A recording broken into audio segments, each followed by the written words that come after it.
নমস্কার বন্ধুরা, আমার চ্যানেলে সকলকে স্বাগত জানাচ্ছি। আজকে আমি ফিরনি বানিয়ে দেখাবো। এটা নর্মালি বিরিয়ানি খাওয়ার পর এটাকে সার্ভ করা হয়। তো আমরা এটাকে এমনি বাড়িতে অনায়াসে বানিয়ে খেতে পারি, কিংবা অতিথি এলে তাকে বানিয়ে খাওয়াতে পারি।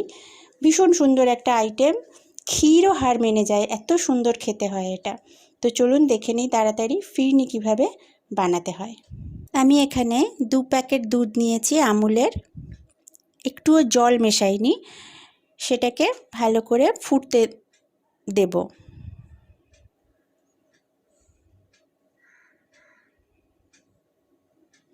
আর একটা কাপের 4 ভাগের 1 ভাগ গোবিন্দভোগ চাল নিয়েছি। চালটাকে আমি আগে ভিজিয়ে রেখেছিলাম। এবার সেই ভেজানো চালের মধ্যে একটুখানি দুধ দিলাম। দুধ দিয়ে খানিকক্ষণ ভিজিয়ে রেখেছিলাম। তারপরে সেটাকে দুধ সমেত আমি মিক্সিতে বেটে নিচ্ছি, পেস্ট করে নিচ্ছি। এটা একদম মিহি পেস্ট হবে না, একটুখানি ভাঙা ভাঙা হবে, একটু দানা দানা থাকবে, সেই রকম দেখে করতে হবে। দেখুন আমার পেস্ট হয়ে গেছে, ঠিক এই রকম হয়েছে। একদম মিহি কিন্তু হবে না, জাস্ট একটু ভেঙে নিতে হবে। এবারে আরেকটু দুধ দিয়ে আমি খানিকটা কাজু বাদাম বেটে নিলাম। এবার ওই দুধটার মধ্যে আমি এলাচ, ছোটো এলাচ ভেঙে দিয়ে দিলাম। যদি গুঁড়ো দিতে পারেন আরও ভালো। একটা দারচিনি দিয়ে দিলাম। আর একটু গুঁড়ো দুধ ছিল, সেটা 3 চামচ মতন দিয়েছিলাম। সেই গুঁড়ো দুধটা, ওই যে দুধটা গরম হচ্ছিল ওইটা দিয়ে একটু গুলে নিলাম। নিয়ে আলাদা করে সরিয়ে রাখলাম। আমরা অপেক্ষা করছি দুধটা ফুটে ওঠা অবধি। দুধটা এবার ফুটে উঠেছে, বেশ ভালোই ফুটে উঠেছে।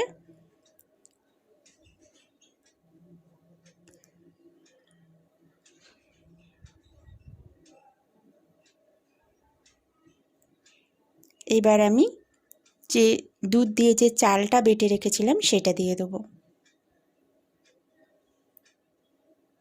এই দুধ দিয়ে বাটা পেস্ট করা যে চালটা, সেটা দিয়ে দিচ্ছি।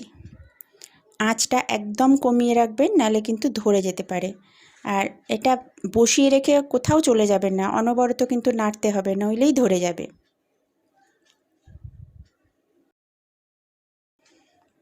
আর একদম ধিমে আঁচে করতে হবে।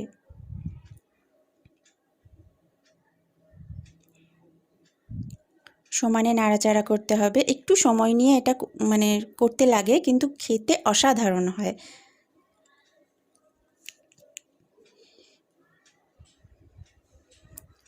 কখনো কখনো আঁচটা মাঝারি করে দিতে পারেন, আবার যখন একটু বেশি ফুটে উঠবে তখন আবার লোয়ে করে দেবেন, হাইতে যেন না হয়। এবার যে দুধটা আমি গুলে রেখেছিলাম, গুঁড়ো দুধটা, সেটা দিয়ে দিলাম। জিনিসগুলো যখন দেয়া হবে তখন আঁচটা একদম কমিয়ে তারপর দেবেন। আবারও একটু নেড়ে দিচ্ছি।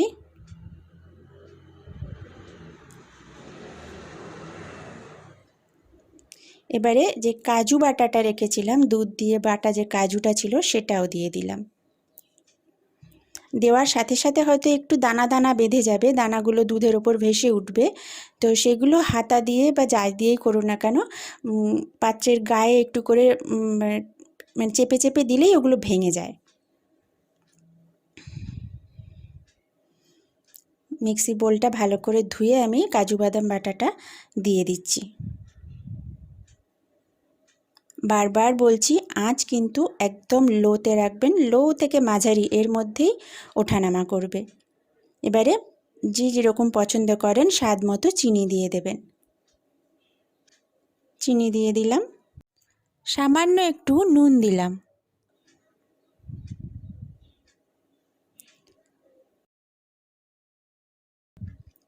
আর একটুখানি কেওড়া জল, 1 চামচ মতো।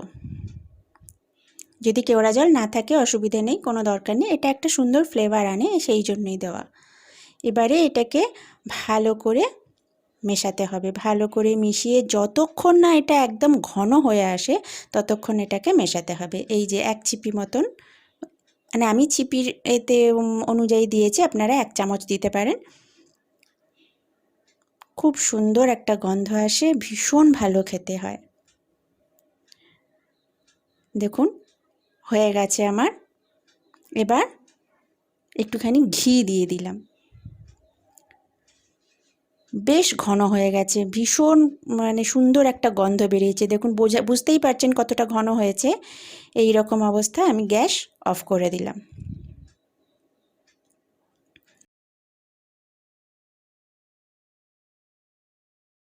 ঘিটা ভালো করে এর সঙ্গে মিশিয়ে দিয়ে এবারে ভালো মানে যাতে সার্ভ করবেন সেই বাটিতে রেখে ফ্রিজের মধ্যে ঢুকিয়ে দেবেন।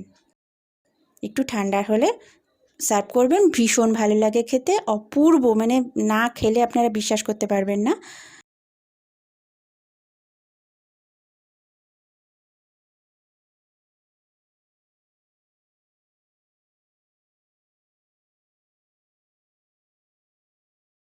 দেখুন কতটা সুন্দর হয়েছে।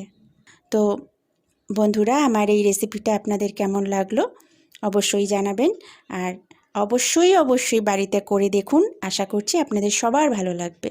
তাহলে যদি ভালো লাগে আমার এই চ্যানেলটা সাবস্ক্রাইব করবেন আর পাশের বেল অপশানটা টিপে দেবেন, যাতে পরের আপলোড করা ভিডিও নোটিফিকেশান আবার আপনাদের কাছে চলে যায়।